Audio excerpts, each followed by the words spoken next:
Hello guys, welcome to B Ed study with Nitika. आज हम discuss करेंगे इवैल्यूएशन। कल हमने डिस्कस किया था असेसमेंट। इसके बाद हम असेसमेंट एंड इवैल्यूएशन में डिफरेंस डिस्कस करेंगे।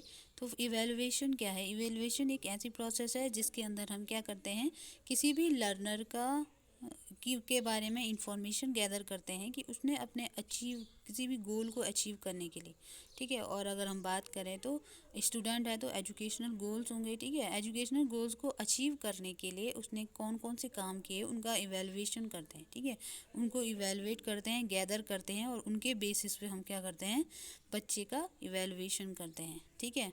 चाहे इसको स्कोर देने हों, ग्रेड देने हों, ठीक है। और इन सब चीज़ों का यूज़ हम उसको उसके परफॉर्मेंस को इवैल्यूएट करने के लिए करते हैं। और ये एक बड़े लेवल पर होता है। जैसे असेसमेंट होता है तो असेसमेंट के ज़रिए हम क्या करते हैं कि बच्चे का असेसमेंट टेस्ट ले लेते हैं, ठीक है। और उसके बाद उसके परफॉर्मेंस को इम्प्रूव करवाते हैं, ठीक है। उसमें जो भी एरर्स होंगे उनको इम्प्रूव करवाते हैं। लेकिन इवैल्यूएशन के अंदर क्या होता है, हम बच्चे की परफॉर्मेंस चेक करते हैं, लेकिन इम्प्रूवमेंट के लिए नहीं, बल्कि ये देखने के लिए कि बच्चे ने कितना प्रोग्रेस किया है अपने डिज़ायरेबल एजुकेशनल गोल्स को पूरा करने के लिए, ठीक है। जैसे एक क्लास से दूसरी क्लास में जाने के लिए, जैसे जो क्लास टेस्ट हैं वो असेसमेंट के अंदर आ जाएंगे, ठीक है। क्योंकि क्लास टेस्ट के जरिए क्या करते हैं टीचर्स, ये जानने की कोशिश करते हैं कि बच्चा जो कंटेंट टीचर पढ़ा रहे हैं वो समझ पा रहे हैं या नहीं, ठीक है। लेकिन इवैल्यूएशन अंदर आएगा एग्जामिनेशन, जहाँ पर टीचर ये पता करते हैं कि बच्चे ने इस क्लास में कितना सीखा, ठीक है। और अपने एजुकेशनल गोल को कवर करने के लिए या उस तक पहुंचने के लिए बच्चा क्या कर रहा है, ठीक है। वो दूसरी क्लास में जाएगा कि नहीं, इन सब चीज़ों का जो डिसीज़न होता है वो इवैल्यूएशन के थ्रू होता है, ठीक है। प्राइमरी पर्पज़ क्या है? इसका भी प्राइमरी पर्पज़ इम्प्रूवमेंट है, ठीक है। अब चाहे असेसमेंट हो या इवैल्यूएशन हो, इम्प्रूवमेंट तो दोनों से होना है, ठीक है। अगर किसी के इस क्लास में अच्छे नंबर नहीं हैं तो उसे भले ही प्रोग्रेस कर दिया जाए दूसरी क्लास में, लेकिन वहाँ पर उसे इम्प्रूवमेंट करने की ज़रूरत होगी, ठीक है। तभी वो अपने लाइफ का जो एजुकेशनल गोल है उसको फुलफिल कर पाएगा, ठीक है। दूसरी चीज़ क्या हो सकती है? मेंटेन स्टैंडर्ड, ठीक है। बच्चे का स्टैंडर्ड मेंटेन करने के लिए, भाई अगर 8th क्लास का बच्चा है तो उसे 8th क्लास जैसा नॉलेज होना चाहिए, ठीक है। उस चीज़ को मेंटेन करने के लिए स्टूडेंट को सेलेक्ट करने के लिए, कहीं पर अगर हमें स्टूडेंट को किसी चीज़ के लिए सेलेक्ट करना है, कोई कंपटीशन है, कोई क्विज़ है, कुछ भी है, उसके लिए सेलेक्ट करना है तो हम इवैल्यूएशन कर सकते हैं, मोटिवेट कर सकते हैं लर्निंग को गाइड करने के लिए और इंस्ट्रक्शन देने के लिए, या फिर एजुकेशनल इंस्ट्रूमेंटलिटी को अप्रेज करने के लिए, ठीक है।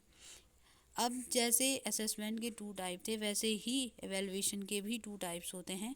फर्स्ट है फॉर्मेटिव एवेलुएशन, ठीक है।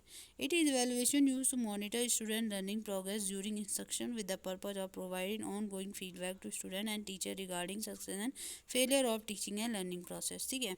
ये भी वैसे ही है कि फॉर्मेटिव एवेल्यूशन में क्या होता है कि जैसे जैसे टीचिंग लर्निंग प्रोसेस चल रही है उसी के बीच बीच में क्या करते हैं, बच्चों को मॉनिटर किया जाता है, ठीक है, देखा जाता है। और उनसे उनको क्या दिया जाता है, फीडबैक दिया जाता है, ताकि उनकी टीचिंग लर्निंग प्रोसेस में इम्प्रूवमेंट हो सके, ठीक है। उसकी सक्सेस और फेलियर दोनों को क्या हम बता सकें, ठीक है। उसके बाद उसे इम्प्रूव कर सकें, ठीक है। फॉर्मेटिव इवैल्यूएशन स्ट्रेंथन और improve the object being evaluated, ठीक है। फॉर्मेटिव इवैल्यूएशन क्या करते हैं, जो भी चीज़ इवैल्यूएट की जा रही है उसको स्ट्रेंथन करते हैं, उसको इम्प्रूव करते हैं, ठीक है। अब जैसे एग्जामिनेशन के थ्रू हम किसको इवैल्यूएट कर रहे हैं, जैसे जो एंड टर्म एग्जामिनेशन होता है, ठीक है, तो उससे क्या होता है, उससे ये डिसाइड होता है कि बच्चा दूसरी क्लास में जाएगा कि नहीं। लेकिन जो हाफ ईयरली होता है इवैल्यूएशन, उससे हम क्या करते हैं, जो भी बच्चे इवैल्यूएट होने जा रहे हैं एंड टर्म में उनको हम पहले इवैल्यूएट कर लेते हैं, ठीक है। उसके बाद उनको और मजबूत करने के लिए और अच्छा इम्प्रूव करने के लिए प्रोत्साहित करते हैं, ठीक है। नेक्स्ट है समेटिव एवेल्यूशन, ठीक है। This type of evaluation is given at the end of course और unit of instruction to find out which student what has master the intent learning outcome, ठीक है। इवेल्युएशन एक ब्रॉड टर्म होता है, ठीक है। अगर हम इन सारी चीज़ों का कंक्लूजन निकालें तो हम ये कह सकते हैं कि असेसमेंट एवेल्युएशन के अंदर आ सकता है, ठीक है। असेसमेंट इवैल्यूएशन के अंदर आ सकता है, लेकिन इवैल्यूएशन असेसमेंट नहीं कहा जा सकता, ठीक है, क्योंकि असेसमेंट एक छोटे लेवल का है और इवैल्यूएशन बड़े लेवल का है। तो वैसे ही समेटिव इवैल्यूएशन का मतलब क्या होता है, एक ऐसे टाइप का इवैल्यूएशन जो हम एंड टर्म पर करते हैं या किसी कोर्स के एंड में करते हैं या किसी क्लास के लास्ट में जो एग्जामिनेशन होता है, जो एंड टर्म, वो समेटिव इवैल्यूएशन के अंदर आता है। वहाँ पर हमें ये पता चलता है कि बच्चे ने किस हद तक, कौन से एक्सटेंट तक क्या किया है, अपने लर्निंग आउटकम पर मास्टरी की है, ठीक है। जो भी हमारे लर्निंग आउटकम थे, जो हमें चाहिए थे, वो हमें मिले हैं कि नहीं मिले हैं, ये हम समेटिव इवैल्यूएशन के जरिए जानते हैं, ठीक है। नेक्स्ट क्या है, Though the results are primarily used for assigning the grade or for certifying learner mastery of instructional objective, they can also be used to give feedback on appropriateness of objective and effectiveness of instruction, ठीक है। तो भले ही जो summative evaluation है या जो evaluation है उसका यूज़ प्राइमरली किस में होता है, बच्चों को ग्रेड देने में होता है या जो लर्नर है उसको सर्टिफिकेट देने में होता है, ठीक है। लेकिन हम इसका यूज़ क्या कर सकते हैं, फीडबैक देने में भी कर सकते हैं, ठीक है, ये देखने के लिए कि जो हमारे एजुकेशन के ऑब्जेक्टिव थे, ठीक है, उनकी अप्रोप्रिएटनेस क्या थी, ठीक है, वो फुलफिल हो सकते थे या नहीं हो सकते थे, और जो भी इंस्ट्रक्शन हमने बच्चों को दिए, जो भी हमने टीचिंग करवाई, वो इफ़ेक्टिवनेस थी या नहीं थी। तो इन सब चीज़ों के बारे में जानने के लिए भी इवैल्यूएशन हेल्पफुल होता है, ठीक है। अब हम देखेंगे इवैल्यूएशन और असेसमेंट, जो कि बहुत ज़्यादा कंफ्यूजिंग टर्म है, उनके बीच में हमने कुछ डिफरेंस वाले पॉइंट लिखे हैं। तो फर्स्ट है assessment. Assessment is the gathering of information about something such as student performance, ठीक है। असेसमेंट क्या होता है, किसी चीज़ के बारे में या लर्नर के बारे में इंफॉर्मेशन गैदर करना, जैसे कि स्टूडेंट के परफॉर्मेंस के बारे में, ठीक है। इवैल्यूएशन क्या होता है, it is the act of setting A value on the assessment information, ठीक है। इवैल्यूएशन क्या होता है, एक क्वांटिटेटिव होता है, ठीक है, और असेसमेंट क्वालिटेटिव होता है, ठीक है। असेसमेंट देखता है स्टूडेंट की परफॉर्मेंस को, स्टूडेंट कैसे परफॉर्म कर रहा है, कैसे लर्न कर रहा है, ठीक है, कौन कौन सी इंप्रूवमेंट उसमें हमें चाहिए। लेकिन इवैल्यूएशन क्या करता है, जो भी हमारी असेसमेंट की इंफॉर्मेशन है उस पर वैल्यू देने का काम करता है, ठीक है, यानी कि नंबर देने का काम, ये क्वांटिटेटिव होता है, ठीक है।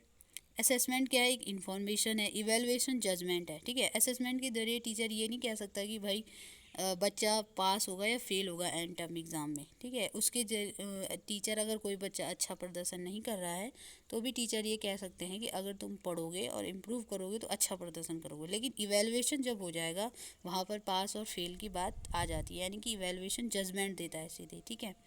वैसे ही असेसमेंट क्वालिटेटिव होता है और इवैल्यूएशन क्वांटिटेटिव होता है, मैंने बता दिया। असेसमेंट क्या करता है, पिन पॉइंट करता है स्पेसिफिक स्ट्रेंथ और वीकनेस को, ठीक है, लेकिन इवैल्यूएशन सीधे रैंक और सॉल्ट को बताता है किसी भी इंडिविजुअल का, ठीक है। असेसमेंट एक डायग्नोस्टिक प्रोसेस है और फॉर्मेटिव भी है, समेटिव भी है, ठीक है। इवैल्यूएशन एक तरफ से अगर देखा जाए तो केवल समेटिव है, ठीक है। अगर हम इन दोनों को कंपेयर करें तो हम ये कह सकते हैं कि जो समेटिव असेसमेंट है, ठीक है, वो उसे हम एक तरफ से इवैल्यूएशन कह सकते हैं, क्योंकि समेटिव असेसमेंट के अंदर भी क्या आते हैं, पूरे टॉपिक आते हैं, ठीक है। तो पहले तो जैसे मैंने पहले कहा था कि असेसमेंट इवैल्यूएशन के अंदर आ सकता है, लेकिन इवैल्यूएशन असेसमेंट नहीं कहा जा सकता, ठीक है। It is more useful to teacher and student, ठीक है, टीचर और स्टूडेंट दोनों के लिए बहुत ज़्यादा यूज़फुल होता है, ठीक है, अपने में इम्प्रूव करने के लिए, ठीक है। लेकिन जो इवैल्यूएशन है ये भी स्टूडेंट और टीचर के लिए इम्पोर्टेंट है, लेकिन ज़्यादातर इम्पोर्टेंट पेरेंट्स के लिए है, पॉलिटिशियन, एडमिन, इनकी पेरेंट्स के लिए ये है कि भाई बच्चा दूसरी क्लास में जा रहा है तो उस हिसाब से, ठीक है। More focus on individual student, ठीक है। असेसमेंट क्या करता है, एक एक बच्चे पर नज़र रखे रखता है, ठीक है, फोकस करता है, लेकिन इवैल्यूएशन ग्रुप में फोकस करता है, ठीक है। इवैल्यूएशन एक पूरी क्लास का होता है, ठीक है। असेसमेंट हम किसी बच्चे का भी कर सकते हैं या क्लास का भी करते हैं, तो उसमें हम इंडिविजुअल पे फोकस रखते हैं, कौन सा बच्चा कैसा परफॉर्म कर रहा है, ठीक है। It is an educational measure, ठीक है। असेसमेंट क्या है, एक एजुकेशनल मीज़र है, ठीक है, और ये एक पॉलिटिकल और एडमिनिस्ट्रेटिव मीज़र है, और इसको हम रेफरेंस बाय क्राइटेरियन और ये रेफरेंस बाय नॉर्म, एग्जामिनेशन क्या है, नॉर्म्स है, ठीक है, और असेसमेंट क्या है, क्राइटेरिया पर बेस होता है। तो ये इसके बीच में कुछ डिफरेंस है। आई होप आपको समझ में आया होगा। Thank you.